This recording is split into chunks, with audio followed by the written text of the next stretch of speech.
Dans une ville côtière baignée par la lumière dorée du soleil couchant, Malik, un homme d'origine afro-caribéenne d'une quarantaine d'années, se promenait d'un pas assuré.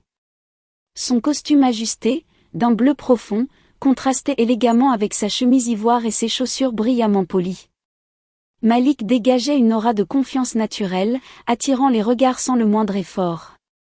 Après un déjeuner agréable dans un petit bistrot qu'il aimait visiter lors de ses journées plus tranquilles, il marchait vers sa voiture, une élégante berline grise argentée. Le personnel du bistrot le connaissait bien. Il commandait toujours la même chose, des œufs brouillés, du bacon de dinde croustillant et une salade de fruits frais en accompagnement. Il prenait soin de lui, s'assurant que tout était parfait. En sortant du restaurant, Malik jeta un coup d'œil rapide à son téléphone et vit un message de sa sœur, lui rappelant leur dîner en famille prévu ce soir-là. Il sourit en répondant brièvement, rassurant qu'il serait à l'heure. Alors que Malik atteignait presque sa voiture, les deux policiers s'arrêtèrent devant lui. Leurs uniformes noirs contrastaient avec l'ambiance sereine de la soirée, et leurs regards restaient figés sur lui.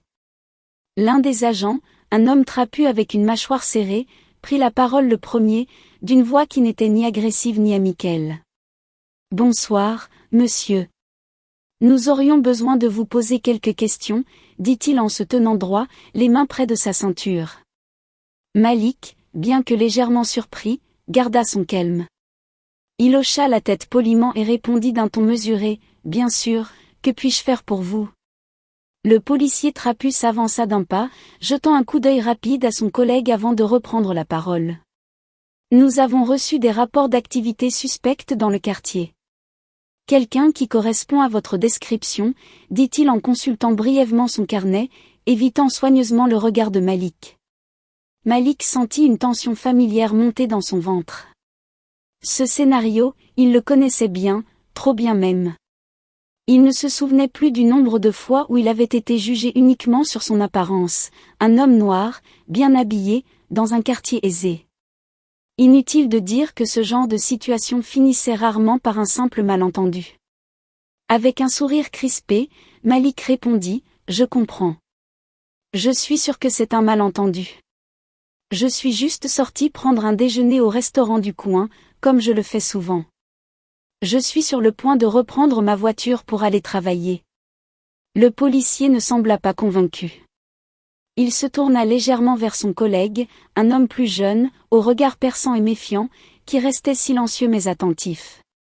Ce dernier croisa les bras, comme si la situation méritait une attention plus grande. « Vous savez, monsieur, dans ce quartier, on n'est pas vraiment habitué à voir des gens comme vous. » L'agent trapu marqua une pause, cherchant ses mots avec une étrange hésitation. « Des gens comme vous, dans des voitures comme ça. » Malik sentit un froid s'installer. Ces mots, bien que dissimulés sous une apparente politesse, résonnaient comme un jugement, comme un fardeau qu'il portait sans cesse. Son regard se fit plus dur, mais il garda son calme. « Si vous faites référence à ma voiture, » dit-il en jetant un regard vers la berline argentée, « sachez qu'elle m'appartient, tout comme mon droit de me trouver ici, sur cette route, à cette heure. » L'agent se haussait toujours plus de son statut, une infime lueur de supériorité dans son regard. Mais Malik, qui savait parfaitement qu'une confrontation pouvait dégénérer rapidement, choisit de ne pas alimenter la tension. « Je comprends votre souci de sécurité, » continua-t-il en parlant lentement, « mais il est important de ne pas juger une personne en fonction de sa couleur de peau ou de son apparence. Nous avons tous le droit d'être ici, que ce soit pour déjeuner ou pour travailler. » Le jeune policier, qui n'avait pas dit un mot jusque-là, intervint avec une voix plus douce mais tout aussi méfiante. « Est-ce que vous pourriez nous montrer votre pièce d'identité, s'il vous plaît ?» Malik hésita un bref instant. Il savait que s'il refusait, les choses pourraient rapidement s'envenimer. Mais l'idée de devoir se justifier encore une fois, uniquement à cause de la couleur de sa peau, lui laissait un goût amer. Il s'en voulait d'être coincé dans cette situation, d'avoir à répondre à une simple question sous prétexte qu'il semblait déplacé dans ce quartier. Pourtant, il savait qu'ignorer la demande des policiers aurait des conséquences bien plus graves. Prenant une profonde inspiration, il sortit calmement son portefeuille et tendit sa carte d'identité au policier. Le policier trapu prit la carte d'identité de Malik, l'examina brièvement, puis la rendit à son propriétaire. Malik la rangea dans son portefeuille, un peu soulagé mais toujours sur ses gardes. La tension n'était pas complètement dissipée, elle flottait dans l'air comme une nuée invisible, prête à exploser. Il attendait encore la question fatidique, quelque chose de plus pesant, mais l'agent se contenta de lui dire d'un ton presque indifférent, presque trop détaché. « Merci, monsieur. Vous pouvez repartir. » Malik, bien que soulagé de n'avoir pas eu à faire face à une escalade de la situation, n'arrivait pas à se débarrasser du sentiment étrange qui l'envahissait. La méfiance, cette sensation de ne pas être complètement vu, de ne pas être traité comme tout autre citoyen. Il monta dans sa voiture et tourna la clé. Il était sur le point de quitter les lieux quand un murmure s'éleva dans la radio du jeune policier. Les deux agents échangèrent un regard significatif, trop rapide, presque imperceptible, mais Malik le remarqua. Un frisson d'inquiétude traversa son corps. Alors qu'il s'apprêtait à tourner le coin de la rue, il entendit des pas précipités derrière lui. Il se retourna juste à temps pour voir le policier trapu, maintenant suivi par un troisième agent, se diriger vers lui avec une certaine urgence. Il semblait bien plus déterminé, comme si l'ordre venait de plus haut, comme s'ils avaient désormais décidé que quelque chose ne tournait pas rond. Le policier trapu posa une main ferme sur le capot de la voiture de Malik, sa voix était désormais plus autoritaire, moins neutre. « Monsieur, nous avons besoin de vérifier votre véhicule. » Malik ouvrit la bouche pour protester, mais il se ravisa. Il savait que toute forme de confrontation pouvait aggraver la situation. Ce n'était pas un simple contrôle, c'était une insistance, une pression délibérée. Une pression qu'il avait déjà connue, mais cette fois, il n'était pas sûr de pouvoir l'éviter. Il descendit lentement de la voiture, les mains levées dans un geste de soumission, mais aussi de défi silencieux. Il refusait de se laisser déstabiliser. Il savait qu'il ne faisait rien de mal, mais il se sentait de plus en plus comme un étranger dans un monde censé être le sien. « Je vous assure, il n'y a rien d'illégal dans ma voiture, » dit-il calmement, malgré l'étau de l'injustice qui se resserrait autour de lui. Sa voix, même mesurée, portait une note d'agacement qu'il n'arrivait plus à dissimuler. Mais il fallait rester maître de lui-même. Bien qu'une part de lui se débatte contre l'injustice de cette situation, il savait que se laisser emporter par la colère ne ferait qu'ajouter de l'huile sur le feu. Le policier jeune, le regardant avec suspicion, commença à inspecter le véhicule tandis que le policier trapu restait proche de Malik, son regard perçant. Malik sentait l'anxiété monter en lui.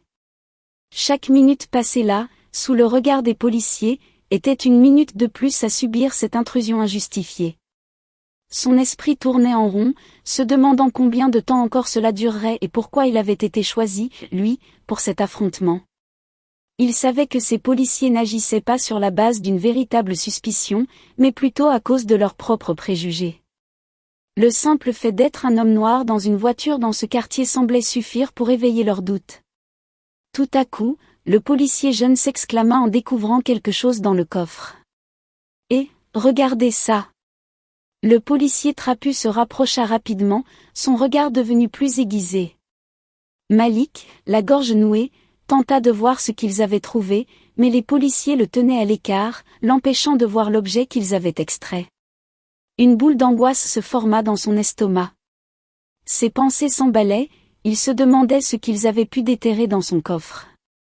Des papiers, des outils de travail, tout était parfaitement ordonné. Il n'y avait rien d'incriminant, rien qui ne devait éveiller leur méfiance. Mais le simple fait qu'ils se soient accrochés à une découverte, aussi anodine qu'elle puisse être, rendait la situation bien plus tendue. Le policier trapu se tourna lentement vers Malik, son expression devenant plus sévère. Il n'y avait plus de doute, la dynamique de cette rencontre venait de changer. « Monsieur, il semble que nous ayons trouvé quelque chose d'inattendu. » Malik sentit une vague de panique l'envahir. Il avait vérifié sa voiture avant de partir. Il savait que tout ce qu'il avait dans son coffre était parfaitement légal. Pourtant, dans le regard du policier, il ne voyait plus de routine. Une colère sourde montait en lui, mais il garda son calme de façade. Il savait que chaque geste, chaque parole, serait scruté et interprété à travers le prisme de leur jugement. Il serra les poings, tentant de maîtriser son stress. « Je vous assure que tout ce qui est dans ma voiture est en ordre, » dit-il, la voix aussi calme que possible, malgré la nervosité croissante qui tordait son ventre. Mais ses paroles semblaient être noyées dans un océan de suspicion. Le policier trapu fixa Malik d'un regard perçant, ses yeux trahissant une détermination qui allait bien au-delà d'une simple vérification de routine. Le policier jeune continuait de fouiller le coffre, sortant les objets un par un, les examinant avec une minutie presque démesurée. Malik, les mains toujours levées en signe de soumission, sentit son cœur battre plus fort alors que la tension montait. Il se demandait si les policiers finiraient par trouver quelque chose n'importe quoi qu'ils pourraient utiliser contre lui. Le troisième agent, toujours silencieux, observait la scène avec une concentration inquiétante, comme s'il attendait le moindre signe de culpabilité. Ce silence, lourd et pesant, augmentait le malaise qui étreignait Malik. « Monsieur, nous devons vous demander de nous suivre au poste de police pour des vérifications supplémentaires », déclara finalement le policier trapu d'une voix autoritaire, sans laisser la moindre place à la négociation. C'était une sentence, froide et inéluctable. Malik sentit un coup au cœur. Un tourbillon de questions se bousculait dans son esprit. « Mais pourquoi ?» demanda-t-il, sa voix trahissant une note d'incrédulité. « Je n'ai rien fait de mal. Vous avez vu que tout est en ordre ici. » Le policier trapu resta impassible, son visage figé dans une expression de froide autorité. « Nous avons reçu des instructions concernant une enquête en cours. Il est nécessaire de vous amener au poste pour clarifier certains points. » Malik, réalisant qu'il n'avait guère le choix, se résigna à suivre les policiers. Il savait que toute tentative de résistance risquait d'aggraver la situation. Ils l'avaient déjà pris dans leur filet, et la seule option qui lui restait était de jouer selon leurs règles, même si cela lui laissait un goût amer. Ils l'escortèrent vers l'arrière de la voiture de patrouille, lui demandant de s'asseoir sur le siège arrière. La porte se referma derrière lui avec un claquement sec, comme un écho de la claustrophobie qui l'envahissait. Le bruit de l'acier contre le métal résonnait dans ses oreilles, un bruit symbolisant la perte de contrôle, le passage d'une liberté relative à une soumission brutale. Le policier trapu s'installa au siège avant, sans un mot, et le véhicule démarra. Malik, assis à l'arrière, sentit le poids de la situation le submerger. La route, défilant lentement à travers le rétroviseur, semblait soudainement longue, comme si le trajet vers le poste de police allait durer une éternité. Chaque mètre parcouru était une prise de conscience de l'injustice de ce moment. Il savait que ce n'était pas un simple contrôle. Ce n'était pas un incident isolé. C'était un rappel brutal des systèmes qui le jugeaient avant même qu'il n'ouvre la bouche. Le paysage extérieur défilait, mais Malik se sentait figé dans un cauchemar éveillé. Les policiers à l'avant étaient tout aussi silencieux, et leur indifférence semblait l'acculer encore plus. Ils ne cherchaient pas la vérité, ils cherchaient une raison de l'arrêter, de le faire plier, peu importe les faits. Ils n'avaient pas d'autre option que d'attendre, de voir comment cette scène allait se dérouler, même s'ils savaient déjà que la fin ne serait pas juste. En route vers le poste, Malik se remémorait les événements de la journée. Il pensait à sa sœur, à leur dîner, et à combien cela semblait désormais irréel. Son esprit s'emballait, cherchant des explications, des raisons pour cette nouvelle injustice. Arrivé au poste de police, Malik fut conduit à l'intérieur par les agents. Ils passèrent devant un bureau de réception où un agent en service le regarda d'un air neutre, et le conduisirent dans une pièce d'interrogatoire. Le policier trapu le fit asseoir à une table et commença à poser des questions. Malik, bien qu'inquiet, essayait de rester aussi cohérent et calme que possible. Il expliqua les détails de son déjeuner, ses interactions avec les policiers précédents, et la nature de ses affaires. Les minutes passaient lentement. Malik tenta de maintenir une attitude respectueuse et coopérative, mais chaque seconde était un rappel de l'absurdité de la situation. Il savait que la couleur de sa peau et son apparence avaient joué un rôle dans cette arrestation injustifiée. La frustration montait en lui, mais il gardait espoir que la vérité éclaterait et qu'il serait bientôt libéré. un agent de l'équipe d'enquête entra dans la pièce et examina les documents de Malik. Après quelques vérifications supplémentaires, il sembla perplexe. Il prit son temps pour passer des appels et consulter les fichiers, probablement pour confirmer les informations que Malik avait fournies. Malik regarda l'horloge murale, chaque tic-tac semblant plus fort et plus lourd que le précédent. Il savait qu'il devait rester patient, mais l'attente était interminable. Enfin, après ce qui sembla être une éternité, l'agent de l'enquête revint dans la pièce. « Monsieur Malik, je suis désolé pour ce désagrément », dit l'agent avec un ton plus conciliant. « Il semble que cette situation soit un malentendu. Nous avons vérifié toutes les informations, et il n'y a rien qui suggère une activité illégale de votre part. Vous êtes libre de partir. » Malik quitta le poste de police avec un sentiment amer mêlé de soulagement. Sa voiture l'attendait toujours devant le poste, et il prit place au volant en réfléchissant à ce qu'il venait de vivre. La frustration et le sentiment d'injustice se mêlaient à un désir ardent de justice pour lui et pour tous ceux qui avaient subi des traitements similaires. Malik savait qu'il devait agir pour que ce genre de situation ne se reproduise pas, ni pour lui, ni pour d'autres. Il rentra chez lui, se rendant directement dans son bureau pour commencer à documenter chaque détail de l'incident. Il nota soigneusement les noms des policiers, les horaires, et les échanges exacts qu'il avait eus avec eux. Malik savait qu'il aurait besoin de preuves solides pour mener une action en justice efficace. Il contacta également un avocat spécialisé dans les droits civiques, déterminé à obtenir réparation pour cette arrestation abusive. Le lendemain matin, Malik se rendit chez l'avocat. Après avoir expliqué les détails de son arrestation, son avocat, Maître Dubois, l'écouta attentivement. Elle était une femme d'une 50aine d'années, avec des yeux vifs et un regard pénétrant qui dégageait une assurance tranquille. Vous avez été victime d'une arrestation sans motif valable, et il est crucial de lutter contre cela pour garantir que de telles injustices ne se répètent pas, dit-elle en consultant les notes de Malik. Nous allons introduire une plainte formelle contre les policiers impliqués. Il est important de mettre en lumière ce genre de comportement et de réclamer des comptes. Malik acquiesça, déterminé. Maître Dubois lui expliqua les démarches nécessaires pour déposer une plainte, y compris la collecte de témoignages, la demande de documents officiels, et les possibilités d'enquête interne au sein du service de police. La plainte de Malik fit rapidement parler d'elle dans les médias locaux. Les journalistes, attirés par l'histoire d'un homme bien habillé et respectueux, accusé sans raison apparente par les forces de l'ordre, commencèrent à couvrir l'affaire. Malik se retrouva sous les projecteurs, ce qui amplifia la pression sur les autorités pour donner des réponses. Au fil des semaines, le cas de Malik devint un symbole des abus de pouvoir au sein des forces de l'ordre. Des manifestations eurent lieu pour soutenir Malik et d'autres victimes d'injustices similaires. L'opinion publique se mobilisa pour réclamer des réformes et des mesures pour prévenir les abus policiers. Le jour de l'audience au tribunal, Malik entra dans la salle d'audience avec une détermination renouvelée. L'affaire fut largement médiatisée, et le tribunal fut rempli de journalistes, d'activistes, et de citoyens intéressés par le procès. Malik s'assit avec Maître Dubois, prêt à faire entendre sa voix. Le policier trapu et ses collègues furent présents également, escortés par leurs avocats.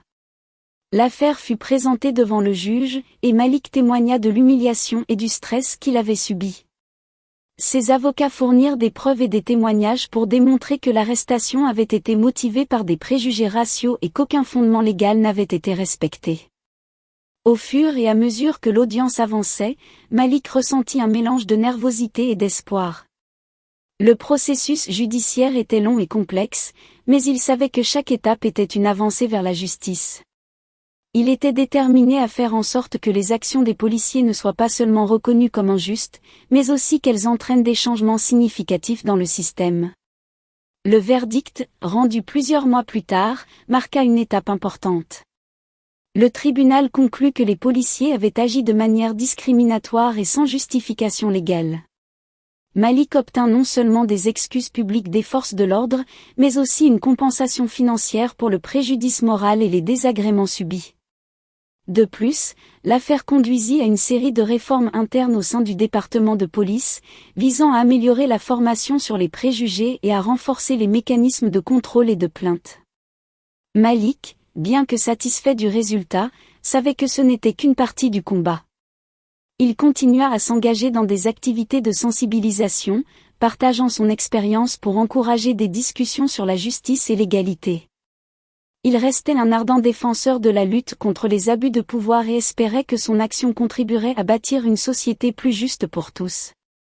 Ainsi, en cette fin de parcours, l'histoire de Malik nous enseigne que même dans les moments les plus sombres, il est possible de transformer la douleur en force et de faire entendre la voix de ceux qui, trop souvent, restent dans l'ombre.